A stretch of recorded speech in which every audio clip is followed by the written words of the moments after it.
Good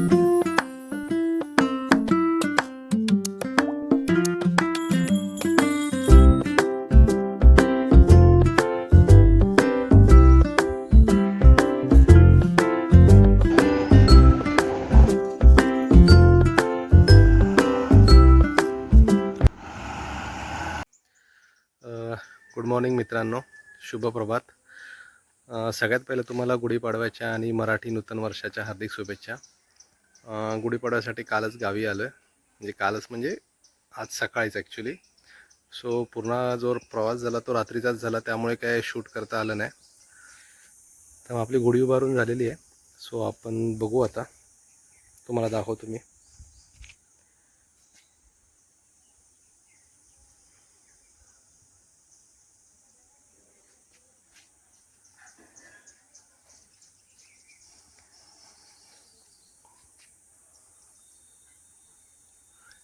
ही अशी घरासमोर गुढी उभी करण्याची परंपरा आहे.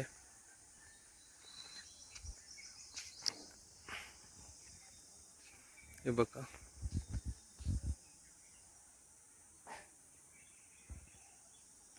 प्रत्येक घराच्या समोर दिसेल तुम्हाला गावी. आता आपला 2-3 दिवसाचा मुक्काम आहे इथे गावी. आज गुरुवार आहे, 19 तारीख, गुढीपाडवा. सो लागूनच सुट्ट्या आलेल्या आहेत. तो 2-3 दिवस आहे मी अजून रविवारी. सो आता बघू अजून काय काय आपल्याला गावी शूट करायला मिळतं आहे का, तर मग तुम्हाला मी दाखवेन ते. गावचं घर तर तुम्ही सगळ्यांनी बघितलंच असेल, पाठी दिसते तुम्हाला ते.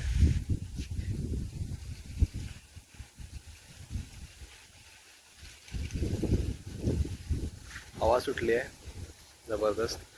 मागचे 2 दिवस खूप गरम होत होतं. आता कालपासून जरा बरं आहे. आज जरा गार वाटत होतं. म्हणजे सकाळी जेव्हा मी उतरलो तेव्हा थंडी होती, त्यामुळे वातावरण चांगलं आहे. म्हणजे ऊन असलं तरी एवढं ऊन जाणवत नाही आहे सध्या तरी. तर तुम्हाला जरा आजूबाजूचं दाखवतो, घराच्या आजूबाजूचा. ही इथे अशी गुढी केलेली आहे, तुळस. हे असं इथे का आमचा जुना वाडा होता ॲक्च्युली. तो आता बैल वगैरे तर काय ढोरं तर नाही आहेत, सो तो असाच बंद आहे. तिथे मग आता अडगळीचं सामान सगळं ठेवतो आम्ही, लाकडं वगैरे. हे इथे फणसाचं आणि एक आंब्याचं कलम आहे.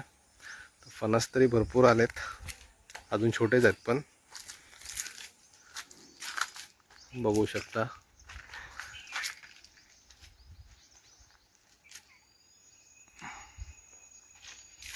इथे सुद्धा अजून एक फणसाचं झाड आहे. या साईडला हा असा पूर्ण असा मोकळा परिसर आहे. हे आमची ही कंपाऊंड इथपर्यंत आमची जागा आहे. त्याच्या पुढे हे सगळ्या शेतजमिनी आहेत. पहिले सगळे लोक शेती करायचे तेव्हा असायचं, आता सगळ्या पडीकच आहेत त्यामुळे काही त्यांची काळजी कोण घेत नाही. ते असंच पडलेलं आहे सगळं, कचरा वगैरे. नाहीतर जर शेती करणार असेल तर ह्या सगळा एरिया पूर्ण व्यवस्थित साफसूफ केलेला असायचा. आता ते भाजावळ वगैरे सगळी कामं असतात.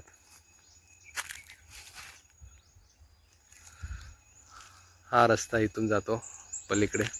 आपल्याला भुईगोडाला जायचं असेल किंवा पलीकडे जायचं असेल तर जो तो रोड आहे तिथून सुद्धा यायला आमच्याकडे असा रस्ता होता. ह्या साईडने आम्ही असं डायरेक्ट आमच्याकडे येत होतो, पण आता ते बंदच केलं आहे तो रस्ता. सो आम्ही या मेन रोडनेच इथून असं फिरून इकडून घरी येतो.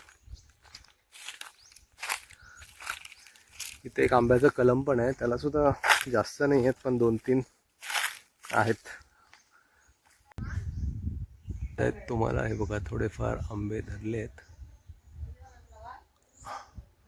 कुठे कुठे 4-4, 2-3 आंबे असे धरलेले आहेत. बघू आता हे राहत आहेत की नाही, कारण की हवा पण खूप असते.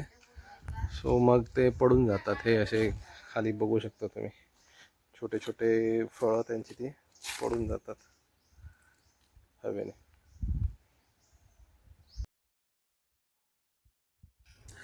तर आता नैवेद्य वगैरे दाखवायचा असतो गुढीला. सो त्याच्या आधी पूजा करून घ्यायची. सो पूजा करून झाली का मग गुढीला नैवेद्य दाखवायचा आणि मग त्याच्यानंतर आपण सुद्धा जेवायला बसायचं. सो आज गुरुवार असल्यामुळे श्रीखंड पुरीचाच बेत आहे. जर वार आला असता तर ऑब्व्हियसली चिकन वगैरे असतं, पण आता गुरुवार आहे त्यामुळे श्रीखंड पुरी. सो अशी पूजा झाली का पहिला देवाला नैवेद्य दाखवायचा. हा आमचा देवार आहे.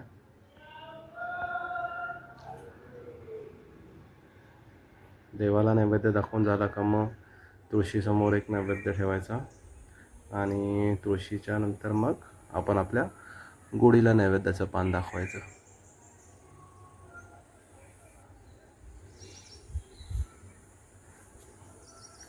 गुढीला नैवेद्य दाखवून झाला की व्यवस्थित पाया वगैरे पडून आम्ही सगळे आता जेवायला बसू.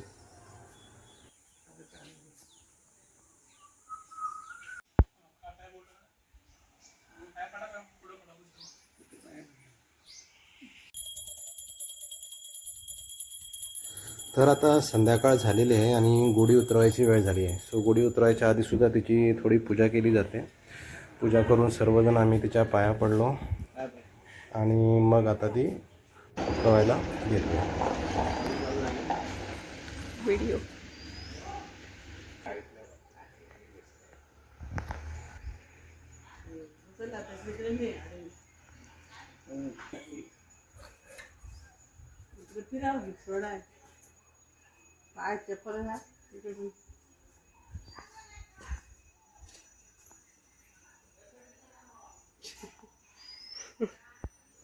तर आपण एक फणस काढतोय.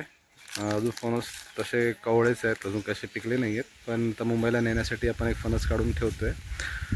होपफुली भाजीसाठी होईल तो. हा जो दिसतोय इथे जवळच आहे, हाताला लागतोय.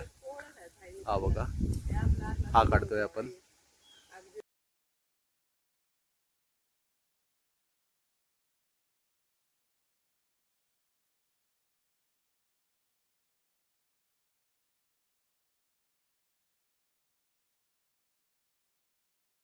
फणस तो मला दिसत असेल. बघू आता मुंबईला जाईपर्यंत कसा असेल. चला. तर संध्याकाळ झाली. मगाशी तुम्ही बघितलं असेल की गुढी वगैरे उतरली आपण. आता मी असंच चाललोय बाहेर फिरायला म्हणजे गावात जस्ट फेरफटका मारायला.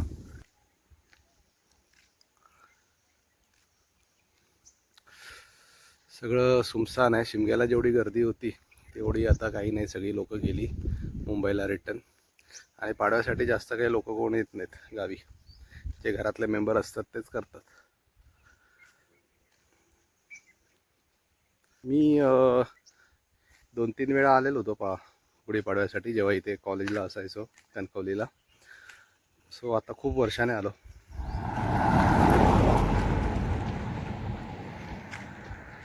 हा इकडे शाळेचा गेट आहे.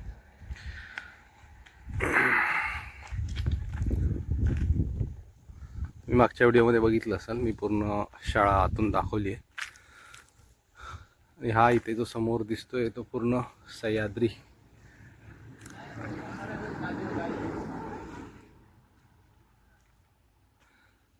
गगनबावडा घाट.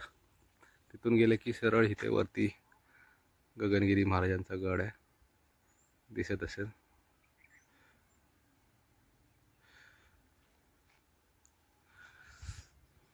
आता शिमग्याला आलो होतो तेव्हा इथे मॅचेस चालू होत्या. हा इथे मोठं असं माळ आहे, म्हणजे असं प्लेन जागा आहे बऱ्यापैकी. सो तिथे मोठं ग्राउंड करून मॅचेस खेळवता येतात. त्या साईडला दिसतात ते मोस्टली काजूचीच झाड आहेत. सो तोच रोड आपण शाळेच्या रोडने असं पुढे पुढे आलो की आपण बाहेर मेन रोडला येतो. आता आपण मेन रोडला आहे, जिथे आपल्याला वायबोडीला जायला किंवा भुईबोडाला जायला ST वगैरे पकडायची असते किंवा टमटम वगैरे मिळते. सो हा तो मेन रोड आहे. या साईडला कोल्हापूर आणि या पुढे म्हणजे ह्या साईडला वैभववाडी. तसं काही जास्त रहदारी नसते रोडला, पण तरी पण बऱ्यापैकी गाड्या असतात. 2-3 STज आहेत, जांभवडा, मौंदा, पाचल वगैरे, त्या फक्त असतात. पण त्यासुद्धा टायमिंग वर्षातून 4-5 ST असतील. मध्ये जेव्हा तो तिकडचा करुळ घाट बंद होता तेव्हा ह्या रस्त्याला खूप गर्दी असायची. म्हणजे करुळ घाट पूर्णपणे मला वाटतं जवळपास 6-7 महिने बंद होता, काम चालू होतं रस्त्याचं. तेव्हा सगळ्या ज्या तिकडचे जे ट्रक्स होते किंवा ST होत्या कोल्हापूरला जाणाऱ्या, त्या सगळ्या ह्याच मार्गे जात होत्या. 2 घाट आहेत गगनबावड्याला जाणारे, हा एक भुईबावडा आणि त्या साईडचा करुळ घाट. अशी घरं आहेत. सगळेजण गुढी उतरतात.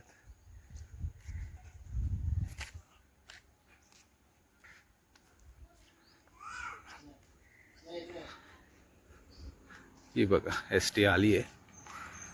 कुठली आहे बघू. कणकवली जांभवडे.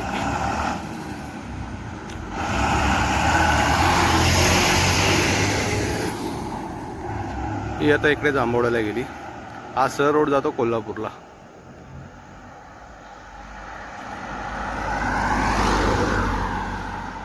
आणि हा इकडे वैभववाडी. वैभववाडीतून सरळ तराळा, तराळावरून गोवा असंही जाता येतं. हे छोटंसं दुकान आहे इथे एक.